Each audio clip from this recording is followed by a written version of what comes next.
So, hey, we're just like chitty chatting because we're just besties over here and everybody's listening going, who is this lady? This is my girl, Jess. This is one of my besties, Jess from Hawaii. Hello. Introduce yourself to my listeners. Sure. Aloha, everyone. My name is Jess Kamanao.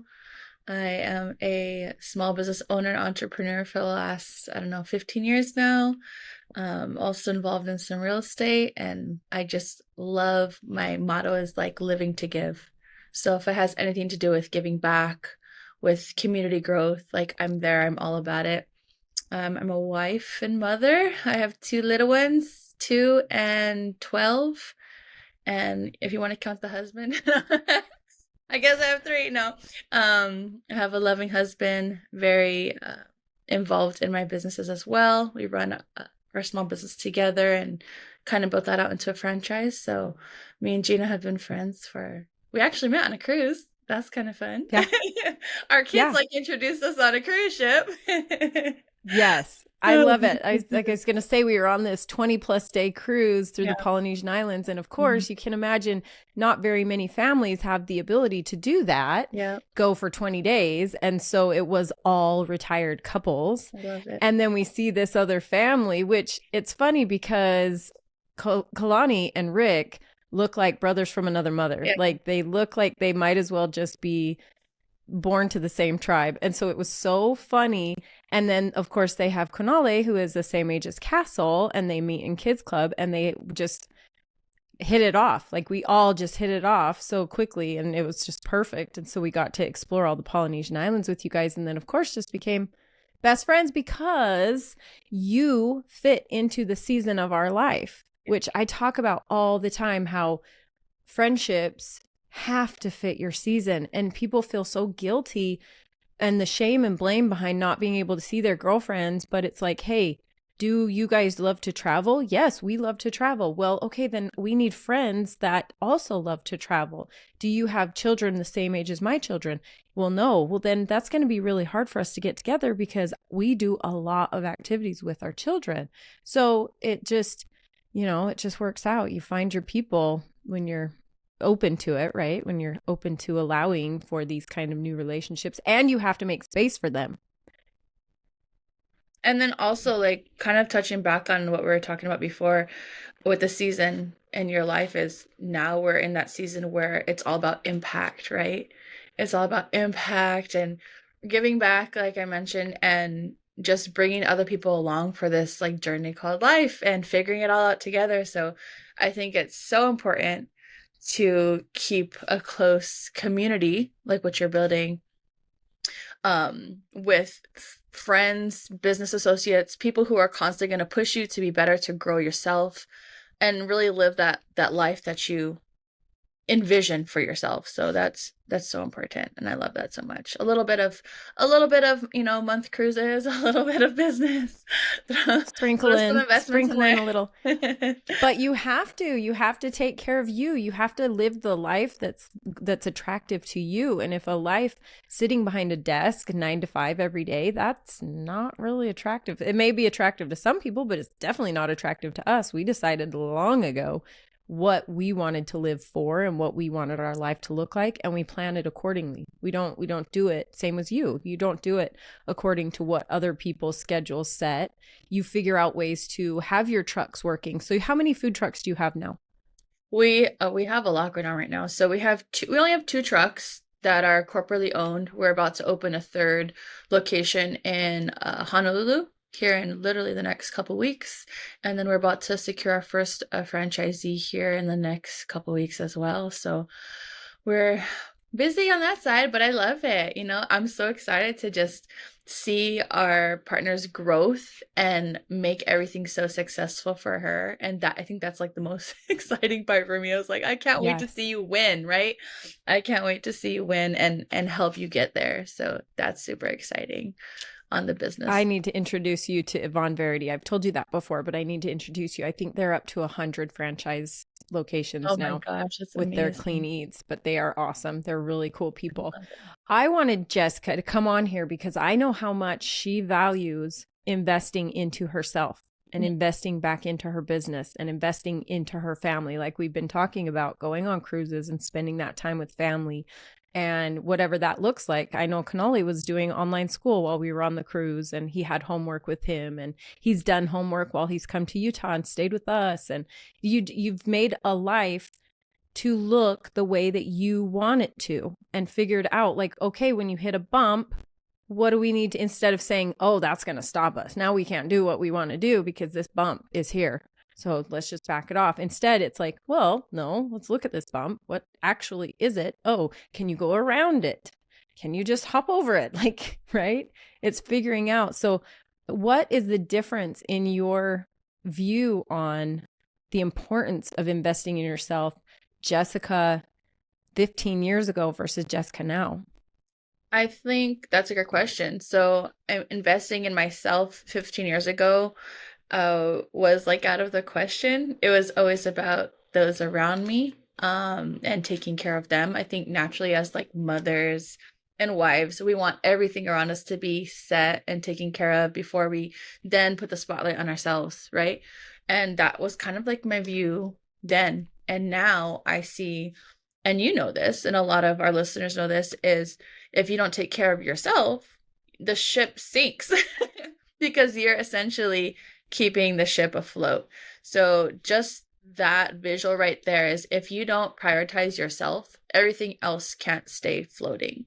So I think it's super important to carve that time out for yourselves, especially as moms and wives, because we burn out so quick. And we're so like, kids got to go here, husband needs to eat, like business needs that, staff needs this, where we forget what we need. And that was the pivotal moment, I would say, for me, from just then to just now, is realizing how important it is to give yourself that time to focus on you. Has Kalani always been, I mean, I think he has been, but maybe not. I don't know. I'm not in your marriage with you every day. Has he always been super uber supportive like he is with you? Or have you guys had to have some conversations that have gotten you here? Like, no, this needs to happen for me type conversations. I feel like Kalani has always been very supportive. Even, I mean, if we touch back on even the previous question of, us putting yourself first, I didn't put myself first. And what happened was I got sick. And I was forced to take steps back to take care of myself in order to move forward. And through that time, Kalani was extremely supportive. But ever since we've been together, from dating through marriage, Kalani's been very supportive, very calming. I'm, the big action taker, the big go, go, go. Let's make it happen. Let's pivot. Like you said, let's figure it out. There's no roadblocks. And Kalani's very go with the flow, chill, but in a way where I felt like I had to like pull him forward for a few years early in our marriage. And that was a talk that we actually had. I was like, hey, like, I feel like I'm running at 100 miles an hour and I need you to keep up.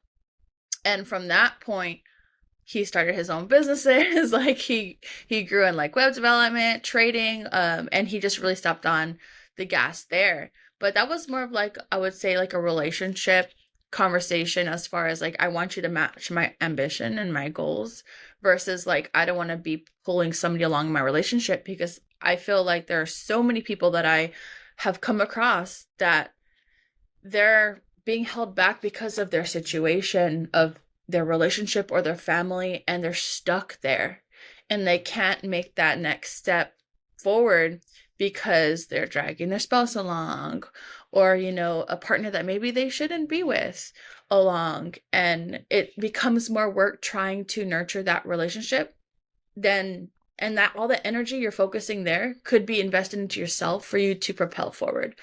So that's tough, for a lot of relationships, and gratefully, Kalani has been very supportive. So whether it's with the business or whether it's with my health, I have been able to lean on him as a very loyal and giving partner.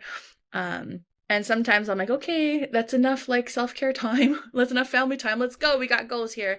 And I'm the one that kind of like loops us around and gets back to it. But Yeah, no, he has been very supportive and I've been very appreciative. So picking the right partner obviously is a big part of being in a relationship and succeeding in life. And even if you don't feel like you have the right partner right now, give them the opportunity to change because you can't change people, people change themselves. But do some work together, go to some, seminars, retreats together, go to some self-improvement, self-development together, and when you change your minds together and you decide to build an empire together, then because you both see the goal and the vision now, I think that's way more powerful. And we've done those things in the past too that I've been very, very a big contributor to our successes for sure. I love that because that was Rick, this before I started this, when I was staying at home with the kids and I don't know, cleaning the condos and whatever. And I actually heard a podcast today. It really touched on this, and I'm going to talk about this more later. But she talked about the reason that some of us women, we look at our lives and we feel guilty because there's no reason that we should be wanting more. There's no reason that we should feel like we're lacking. But the reason that we do, and we put all this shame and blame and guilt and attach all of these negative things to it, when really it's just knowing what you're capable of, knowing you inside you, what you are capable of, and looking at yourself and saying, truly, honestly, I am only giving 60% of what I can give. Like, I know for a fact I have 40 more percent that's just I'm being lazy, I'm making up excuses, I'm scared, fear of success, fear of failure, fear of what people will think. You have 40% like me personally. So when Rick would come home, and yes, I was doing my own thing and everything, but he would come home and say, read these books, these business books or these, leadership books. And I'd be like, no, that Yeah. sounds so boring. I want to just read like my vampire stories or something, like whatever would just fill me, which was perfect. That would feed my soul. And it was honestly awesome. But now I look back, now that I have transitioned into it, because if I would have just given it a chance, how much sooner would Revitalize Womanhood have been created? Yep. How much sooner would I have been, like, I was binging books while I was cleaning 8 vacation rentals. Like every day I was cleaning vacation rentals and just binging all of these books that are fluff, really. I mean, they're great. I'm not saying they're bad. Like, they're perfect for laying on a beach and unwinding. Or even then, I still would rather have like a self-help book right now. Like, I think they're so interesting. Yeah. And anyway, but back then I think, why didn't I just start then? And obviously I had to figure it out. But that's my big message, is don't keep making excuses. Don't keep pushing yourself down and becoming stuck because of whatever reason. The reason is something is telling you that you want more. So explore what that looks like. Like, what does that mean? Does that mean go to an extra gym class? Does that mean read another book this month? Does that mean listen to a new podcast? What does more look like for you? What? I'm not saying you have to go out and start a business, but why not? If that's something that you would be amazing at, if you know that you have 40% there left on the table, why are you not using that? I think like a big shift for me in the beginning was that environment of being around the same people all the time with, their own limitations, and we don't realize how much that caps us. You're like the people you spend the most time, the top 6 people you spend the most time with. And if we're constantly with the same people who are complaining about the same things, who are in, lower income brackets than us, like that, not that they don't make a ton of money, but you're limited to who you surround yourself with. So why aren't you getting in rooms where there's different conversations being held, where they're in higher tax brackets than you, where you're not the smartest person in the room, and challenging ourselves that way. And early on in business, I saw the shift, from hanging and listening to who I was listening to starting to listen to different people and getting in different rooms. And that's kind of where the power moves came from. So I feel like if you're out there and not knowing what to do next, even something as simple as grabbing that book, turning on that podcast, going to that meetup, going to a conference, like it will get your mind in such a seriously different place, and you'll get addicted to it, like you said. Like you'll always choose like a self-improvement book or a business book, self-development, financial literacy over just your typical, vampire story, as you said. Yeah. But you get addicted to it, and you're like, oh my God, I need to learn, I need to know more. That's super powerful. Well, and if not anything other than just being able to get out there, moms, and be able to have a conversation with other adults Yep. at the PTA, or, and not feel embarrassed that you have nothing to contribute. Because I used to think that. I used to think Rick would come home and show me things happening on the news. And I'm like, ugh, I don't want to know anything about that, which I still don't. News is not my thing. But he would come home and I'm like, nope. La la la la la. I don't care. I don't care what's going on in the world. This is my bubble. This is all I care about. I don't care about who's running for president. I don't care about, right? I like that does not affect me whatsoever. However, I did have that fear when I started a podcast of what am I going to talk to other adults about? What am I going to talk to these other successful entrepreneurs, people who have been in this industry and read all these books and done the work and living the life? Like, what am I going to talk about? Well, I should have been reading those books. Damn it. I should have been saying, hey, read this book. And I'm like, nah. But why did I fight it so much? Because now I'm just kicking myself. And that's my whole, oh, come on, just do something. Just start something. And what is holding you back? And tell me what it is that's holding you back. I will help you. We will help you. There's a whole community. There's multiple communities. There's so many communities here to help you. There's free information out the wazoo. And then if you get a little taste of it and you want to know more about that, find more information that goes with it from a different person that's been in that industry, always surrounding yourself with people. So good at complicating things when they just so simple, right? We're so good. Oh, our brains naturally do. I heard a study that it was like our brain will naturally just tell us a lie because the truth is harder to comprehend. So that's why we have such limiting beliefs in ourselves. That's why why it's so easy to say, oh, I'm ugly rather than I'm pretty. Because the lie is so much easier. So your brain just defaults to what's the easiest. And I'm like, what the hell? Stupid brain. Right? We have to like reprogram ourselves. It's wild. But yeah, I constantly remind myself, I'm like, one of my mentors taught me, KISS, right? Keep it simple, stupid. They're like, keep it simple. Keep it simple when it comes to goal setting or just like life in general. Like, don't overcomplicate it. Like, you already know how to lose weight. Just go do the simple things. It's not easy. Right? It's not easy, but it's simple to follow.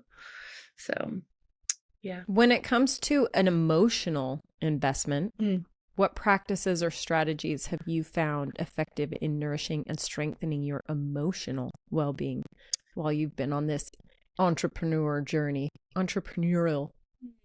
Emotional, I would say, it kind of like goes back to self-care in a way, because I feel like it's hard for me to slow down. I'm like one of those people who I move fast, and I like to go on to the next thing. I'm like, okay, it's done. Next, delegate. So for me, finding that emotional peace, I guess you can say, comes from taking time to myself and like being able to be alone with my thoughts. I feel like that calms me down emotionally. It like literally puts my hormones in balance. Meditation and just like excluding myself from like the everyday chaos of the husband, the kids, the business, a million things running through my brain. And I definitely see a difference in myself when I do carve out that time and when I don't. And sometimes that looks like meditation. It looks like a massage. It looks like, a facial. It looks just like time alone to myself, whether it's like a hike or going to the beach or just being alone, out of the house, out of like the everyday normal places, like going somewhere completely different. That time creates that emotional peace for me. And if I don't get it, I start acting like a crazy woman. And I notice that I need it. And then I'll go and take that time, or I'll tell my husband, like, I need some time alone. I need one day. Like, even if it's one day staycation and I go do my own thing, I just feel completely rebalanced after that. And it may feel like it's impossible to take that time, but it's not. It's really not. It can be 30 minutes. It can be 15 minutes. It doesn't have to be a whole day. can be an hour, can be a short hike, but the point is you're taking intentional time for yourself. Not just like, oh, let me go and hike and then be on my phone the whole time, or check this or check that, or I need to get things done. It's you're taking this intentional time to improve yourself, to let yourself be, to let your mind just go, to like appreciate things around you, the sky, the trees, like the oxygen you're breathing, like your family, and then coming back to the world with like some clarity in your mind and some peace within yourself and some balance within your body, where you feel like you can sit there and tackle your to-do lists or tackle your goals, but it just kind of calms your body, calms your body, Right. calms your mind, and really balances those hormones. I feel Yeah, that's like being super that's what I do. mindful. I love that you said being intentional about it, because sometimes we could be sitting there and intentional might look like it's a red light. So you do 3 breaths that will reset your entire, whatever it's called.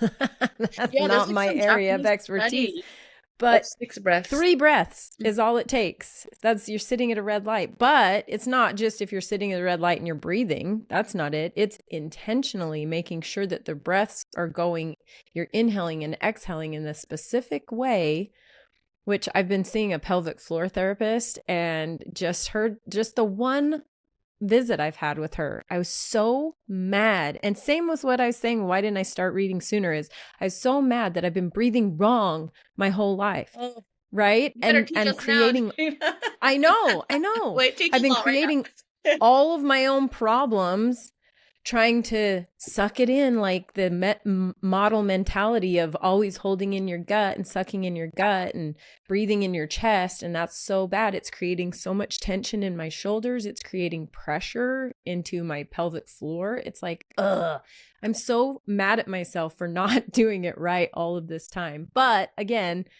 no time like the present to start anything.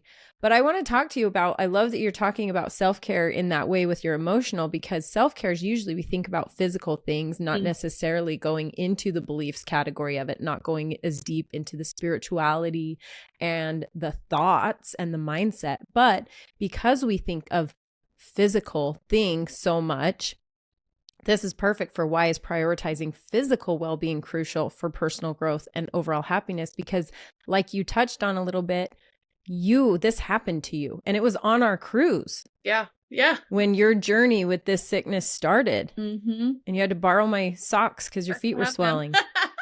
Yeah. So like, what did that look like? Is it because you were just go, do, and you never thought about Jessica? You never stopped to focus on what it looked like for you to decompress every few days?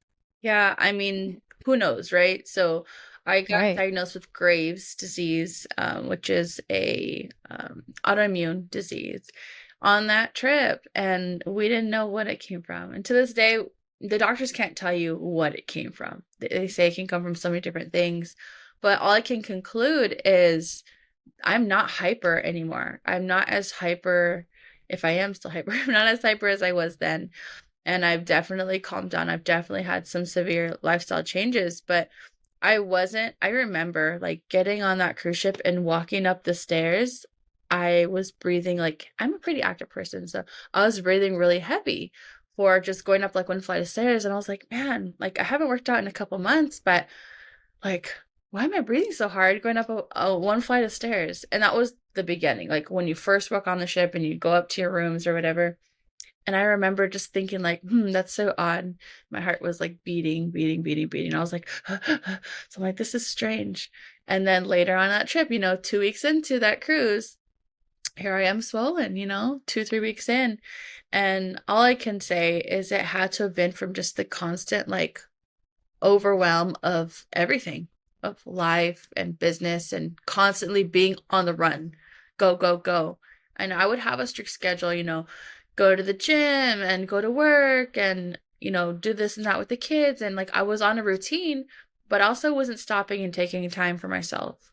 At the gym, I'd be like listening to like my podcasts and my books, and my mind was constantly working. Like I did never schedule that like mental break. So, as far as physical goes, obviously health as well.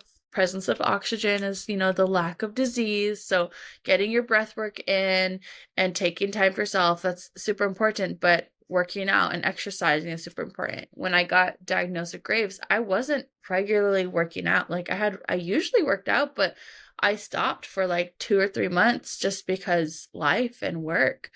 And being able to fit that into your everyday schedule is so important. Like if we aren't healthy, we can't do anything. We can't take care of ourselves. We can't take care of others. We can't take care of our businesses. So being able to work that in is just as important as that emotional you time, right? So whether your physical activity is going to the gym or going on a hike, or doing Pilates, like those things are very important, and work them into your daily life, because you'll develop a routine where you know your body, and when things start to change and they're different, your body's talking to you and telling you like something isn't quite right, like something is wrong. And I think we ignore that something for so long, and that was what I was doing. I was ignoring, oh, I can't sleep very well. Oh, my hair's been falling out. Oh, like my skin, it's so itchy. Like, why am I so itchy? Oh, I would sit down for dinner and I would sweat. I would have like really horrible sweating. I would get up and I would like see sweat on the chair. These were all signs that my body was telling me something was wrong, and I ignored them. So, physical health, emotional health, super, super important. But yep, that was the. Well, and we know too, it's you let that stuff slide so long till the point you hear all of these horrible stories about, like, I hate it when, and it just makes me so sick and sad when you hear something like a woman who was diagnosed with cancer, but they caught it too late because of these things, because she's had, and then you hear also that she's been having symptoms and things going on with her, but she just keeps putting herself on the back burner. And now she's losing everything, right? She's losing her family. Whereas it's so interesting to me that if I saw something with my child or in my husband, it would be my constant like goal to just be like, okay, you're going to the doctor. Okay, we're going to set you up an appointment. Okay, we're going to get this figured out. We're going to get this looked at. It's like, how come we don't prioritize that in us? Because really, and I'm going to talk about this in my next Friday episode, because bonds category is so important. Yes, but when we think about it, we think about the people we surround ourselves with, right? We think about the people that are in the room with, that we want to get in the room with to elevate ourselves and elevate our growth, but also our husbands, our family, our kids. Well, what about yourself? What about that relationship you have with yourself? That is the number one, very most important, very first relation you ever have. And so often, if people would sit down and actually break down the relationship they have with themselves, I made this tool basically that's like two faces. It's the exact same thing. It's a mirror image. And it's like, here's you. Now imagine here's your relationship with yourself. So it's technically still you, but it's not. It's the relationship you have with yourself. So imagine with my husband, I compliment him. I cheer him on. I give him a massage if he needs it. I'm very conscious of if he needs to be freaky or something, like what his needs are, right? Well, over here, what about me? Am I ever giving myself compliments? Am I ever giving myself, like, doing my affirmations? Am I doing my breath work? Am I doing, like, what are the needs I'm meeting for myself? And I guarantee you the majority of women, that is like the most abusive, toxic relationship they have in their life. And all the other relationships are affected by it. Mm-hmm. Truly, everybody else is affected by it. Mm-hmm. Anyway, sorry, I went down off that. I didn't really want to go into that. But yeah, investing in yourself, we'll get back to this. Go back, land the plane. Investing in yourself is the number one priority, because you're the one, like you said, steering the ship. And the ship's going to go down without you there to steer it. What was it so hard for you? Because my community is, I feel like there are so many communities out there, but most of them are like business, like females in business, women in business. So they're used to being kind of in the mindset already of coaches coaching, paying for master classes, paying to get into the room with these other people that are right. So that kind of mentality is already there, I think. But what about for women who are stay-at-home moms? That's This is like the concept of actually investing financially into yourself when you're a stay-at-home mom, I feel like is so on the bottom of the barrel. I think it comes down to, I mean, what you want, right? Like we all want to be involved in different types of communities, and being where we are in this world of technology, I feel like there's so many avenues and ways for even stay-at-home moms to engage in different communities and find where they fit. And from there, or where, not even where they fit, but where they want to be or where they see themselves going. And there's so many relatable stories, from podcasts, to books. And if you don't have time to read, then there's like Audible. There's so many technological apps and things for us to tune in on, to start trying to step towards where we're trying to go. And I think the first thing we need to ask ourselves is, like, what am I trying to do? What do I want to do? Right? And if you don't know the answer to that, like, or just like, what kind of category, like, what are you interested in? Like, I want to be the best stay-at-home mom. Well, that's going to be a completely different community than somebody who's like, I want to be a real estate mogul, or I want to be a franchisor of a huge company. You know what I mean? And I'm just because you're a mom doesn't mean you can't do any of those things. It just means you need to listen to the right people. You need to listen to the right communities. You need to read the right books that are going to put you down that road. So I think getting out there and testing the waters and listening to different podcasts, find different groups and find your tribe of people so you can figure out what that kind of goal is.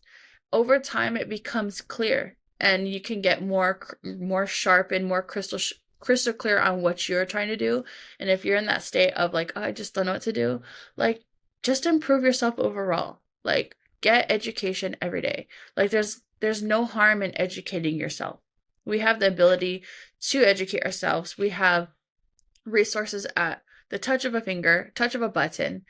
Like, use what's in front of you. You don't need to go necessarily pay for a super expensive conference or a super expensive mastermind. A lot of that information is on YouTube for free, is on podcasts for free. So start where your budget allows, and then as you get more clear on what you're trying to do, make the investments into the right sisterhoods, into the right communities, into the right conferences that will further guide you towards what you're trying to do and where you're trying to go.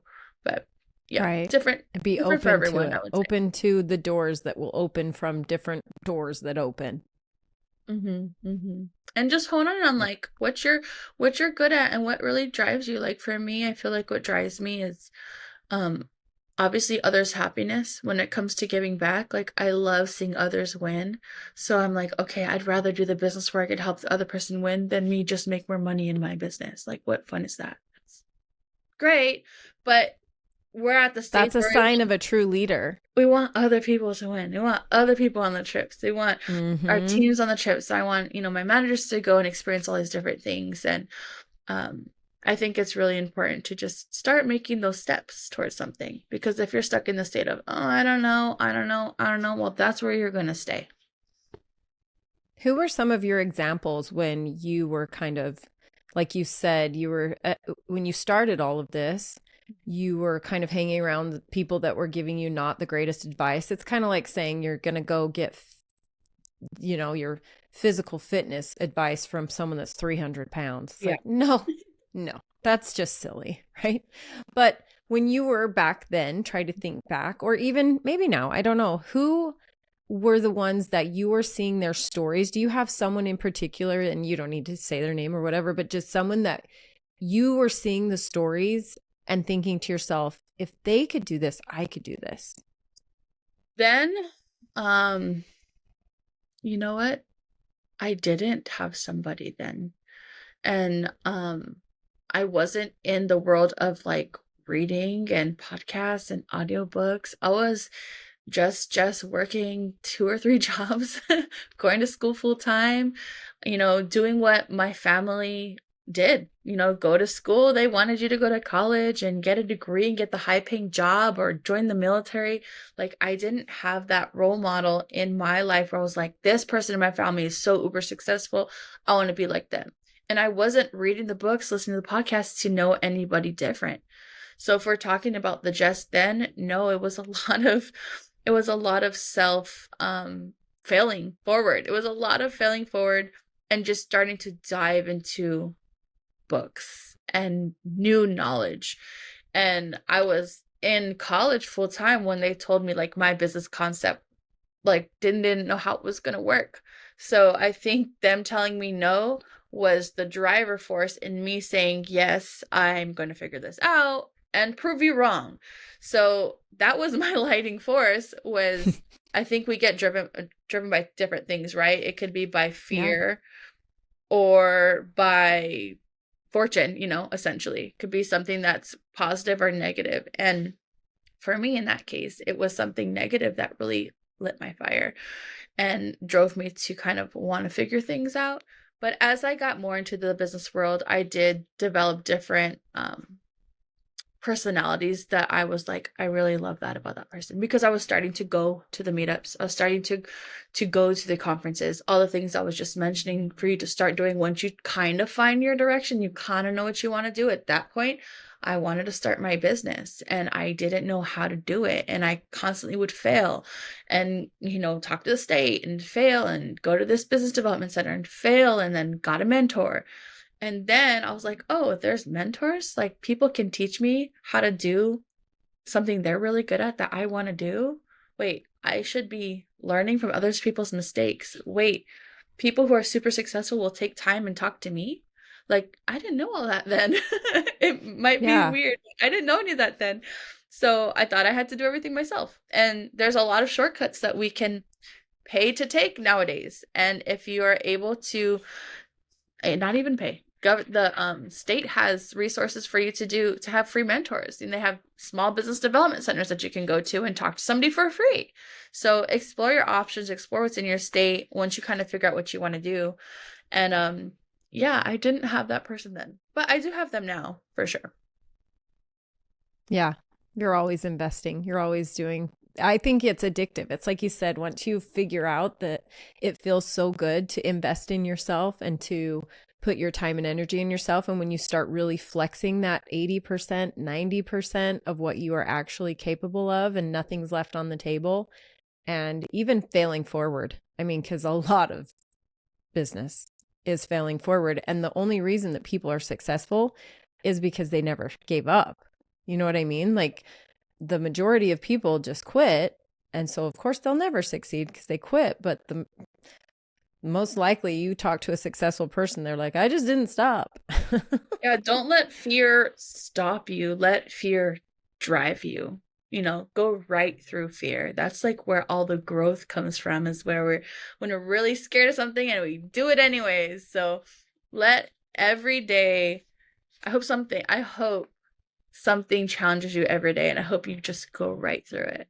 I hope you're scared to do something every day, and I hope you just figure out how to do it, because there's so much growth that comes from challenging back, from pushing back and doing the things that we are avoiding the most. So it's still a challenge. Well, it's just like it's just like we say with our kids, like, it's so easy for us as mothers to identify that, oh, my kid isn't being challenged enough in the classroom, and so they're acting out, or they're bored, and so they're being naughty and whatever. It's because they're not being challenged enough. Well, hello. What about you in your life? Are you being challenged enough? Are you being naughty because you're not being challenged enough? Are you picking fights with your husband because you're bored? You've been sitting at home and you're not challenging yourself enough? Are you yelling at your kids because you are overwhelmed and not challenging yourself enough? It's like, think about that. Think about if things come too easily to us. It's like any app, the little games they have for you. You can download a bazillion games on your phone.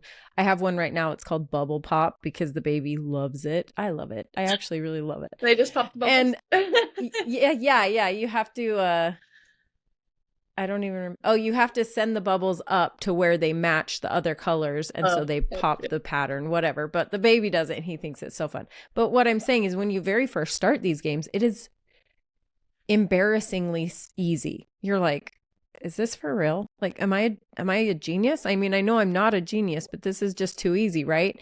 But then all of a sudden you start hitting these levels that's like, wait a minute, I can't do this. This is hard. And that's where they start saying, oh, if you pay money, you can have these extra balls that'll do these different things.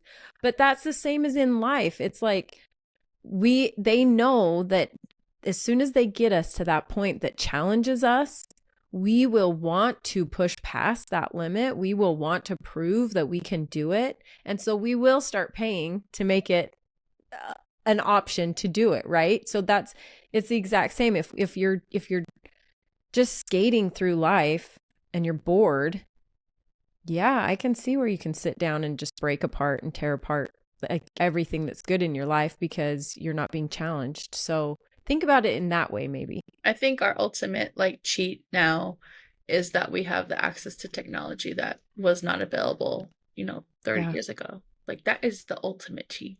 Like, are you utilizing that as much as you could be? Or is it just a lack? Well, and I think people are constantly wanting to make it a bad thing.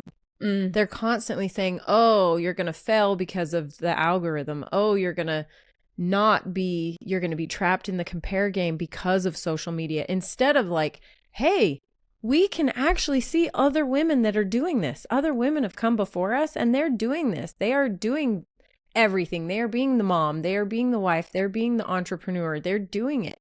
Yep. Or there's this woman over here who is just straight up the boss babe and she is running a in the corporate world. She's just killing it and she's got a nanny maybe. Like, I don't know, but there are so many examples for us now to say, if someone's doing it, I can do it. If someone has already done it, you sure as hell can do it because someone's already done it. They're a human, you're a human. We all have the exact same amount of time in the day. Yes, there are little things like, I don't know, maybe this person they're a Trump and this person is just Joe off the street in Brooklyn. I mean, obviously there are different things, but that doesn't mean that we don't all have a level playing field at some point. Yep. But yeah, social media, if you're looking at it like to constantly say it's a bad thing, it's a bad thing, it's a bad thing, then it's always going to be a bad thing. But if you're looking at it and using it like a tool, like what it is. No, I was just going to say that makes me think of like our inner dialogue and basically our minds, our subconscious talk and how important that is, especially when you're starting to do anything. Because I know people that I won't name that are very close to me, that have that negative self-talk where like, I'm never going to do this. I'm never going to be able to do that. I can't do this. I can't do that. I'm too old. I'm too this. And they're a victim of their own life. Yeah, of their own mind. Once they change their mind, and you've seen these stories where like these crazy old men or women are like super ripped and they're like, yeah, I started working out like 10 years ago. And they're like, how the heck are you that old and that ripped? But that's like the power of the mind, right? Or like millionaires, billionaires that didn't really get their big break until they were like 50, 60 years old. Like, oh yeah, I love those ones. There's one going around right now that's saying all the names like Oprah and so and who else is on it. It's just all this list of all these names and they didn't get their break until they were 40, 50. And then I love the Meryl stories Streep. Of like the nobodies who had nothing, who are homeless and they're like self-made, multimillionaires now. Like, really, yeah, I love that. What is your excuse? Is it like bad time management? Is it lack of accountability? Is it lack of sleep? Lack of poor planning? Not even setting goals? Like not writing out your vision for yourself? I think that was when that had me hung up for years, was like, write down where you see yourself like in a year, 5 years, 10 years. Oh yeah, you'd sit there and think about it for 10 minutes and then you never write it down. Well, go write it down. That's your assignment. Go write it down because it's so powerful. And go to revitalizewomanhood.com and sign up for the free 4 weeks to a fresh start. It's 30-day email series, and I will walk you personally through creating your vision. I love it because some of us don't do that. And that's like the simplest thing. Like, you can't manifest all the good things you want if you don't document it. So little baby steps Well, can be and really big difference. how hard is it to know how far you've come if you don't document it? Mm-hmm. You know, you have to be able to look at yourself. There's a reason we weigh ourselves on a scale if we're trying to lose weight. There's a reason we Mm-hmm. measure inches if we're trying to gain or lose inches. It's because how would you know if you just started and kept going and then all of a sudden someone's like, "Oh man, you look great. How much weight have you lost?" And you're like, "Oh, I don't really know." It's like, okay, well, good luck to you. I always tell my son, and you guys have heard this too, is like, if you fail to plan, then you plan to fail. So I'm like, if you don't have a goal, like you're gonna stay in the same place that you've been.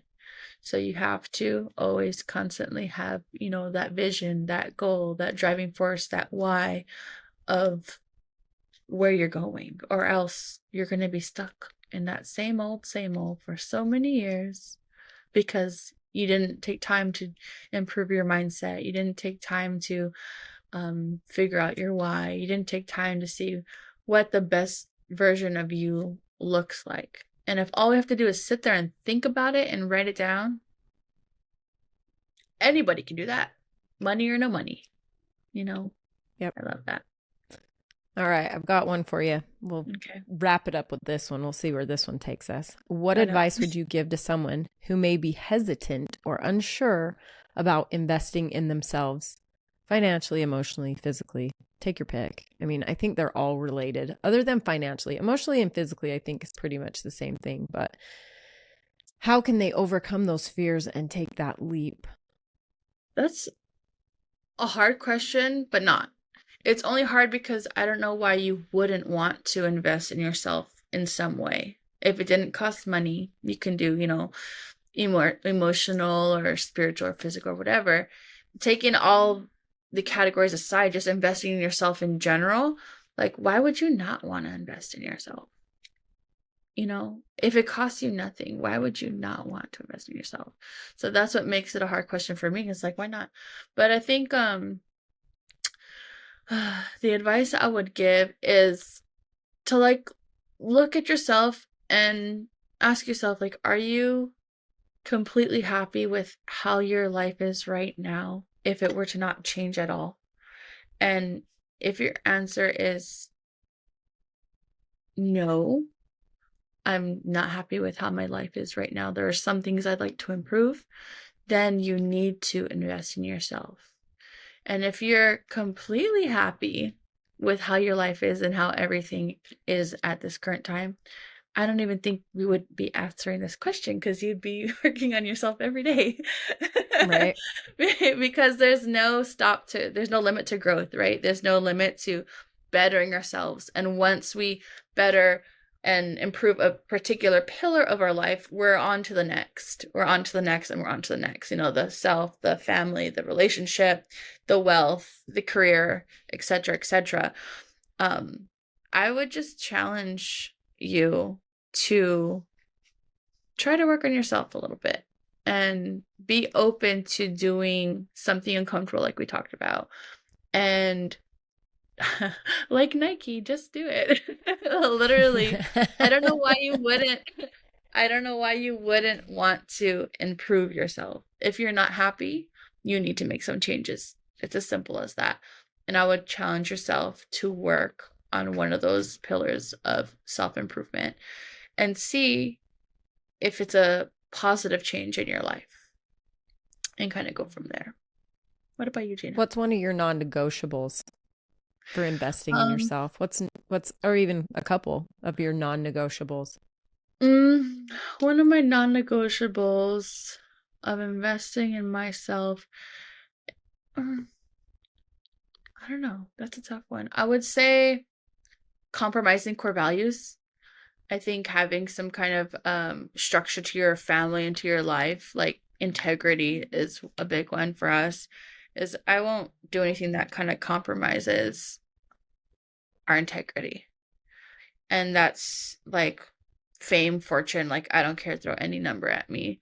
Like that's just who I am as a person. That's who Kalani is. That's how our family is.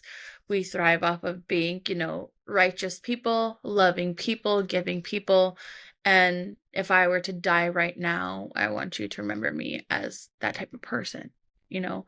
So I would say that's my non-negotiable, is anything that That's a would perfect answer. Actually, did you know James Clear talks about the fact that he doesn't set New Year's resolutions? He Mm. sets he lives his life that are determined by his values. Mm-hmm. So, like, he doesn't have to say I want to make X amount of speaking or whatever, or I whatever. He says when something comes up onto my plate, I ask myself, does this align with my values? Well, am I going to miss my daughter's ballet recital because of this engagement? Well, my core value is family first. So then, no, I cannot do this. Right. Yeah, it's really interesting. I love that he talks like that because it puts it in perspective as not just ticking boxes, but as a whole, if you could just like visualize your overarching goal as a person when you're on your deathbed, what is that person that you want to be? You want to be known as, you want to have lived your life as, you want to not have left anything on the table, right? Who is on that deathbed? Is this what's happening right now going to get you to that person? Or is that going to deter you from that path? And I think it is That's a good important to answer. establish your own core values for yourself and your family, because it does help with decision making in general, whether Oh, it's yeah. the business or traveling or whatever. So, absolutely. Thanks, lady. Yeah. What are you guys doing? What is it? So it's 4 here. So what is it? 1 there? It is 3 hours different. Mhm. It's about, And you just probably have gorgeous weather. it is really beautiful today. It's really nice today. I would love to go to the beach, but we're gonna go hang out with one of our good friends. Is his birthday is today, so we're gonna go hang Oh, yay. out with him, and his girlfriend is actually one of my managers. So we're gonna go celebrate them. I think we're gonna go to some Brazilian steakhouse thing and just support him and wind down, and then have a couple phone calls later tonight, and then get ready for a busy week next week. But other That's than that, beautiful. I'm sure we have some long. Anybody who wants to find you, you can find Jess. She's Hawaii. So High Cravings, High Cravings right? On Hawaii. Instagram, High Cravings Hawaii, and Entrepreneur State of Mind. Yep, on Instagram. But if you are in Honolulu and you do not find these trucks, I'm sorry, you're dumb, because it is next level. You can have acai bowls, and we've tried them. Jessica's dragged me around to a couple different ones in different countries, and we've tried them out, and she's always like perfecting and what she does and doesn't like about places. And then now she's got me addicted to them. So at my last retreat, we did your acai bowls that you do for me when you're here and stuff. Yeah. Of course, they weren't near as good as what you do, It's good though. but I'm addicted. So good. So next time you find yourself in Honolulu or in Oahu, Yep, look us up. look her up. Cravings. Yes. Thank you, Gina. Thank you so much for having me on. As always, I love talking to you. Can't wait to see you and the fam again. Have the kids play. I love you. We miss you guys. Let's Everything. plan it. Let's figure it out. Sounds good. Let's do Okay. it. Thanks, babes. Thank you.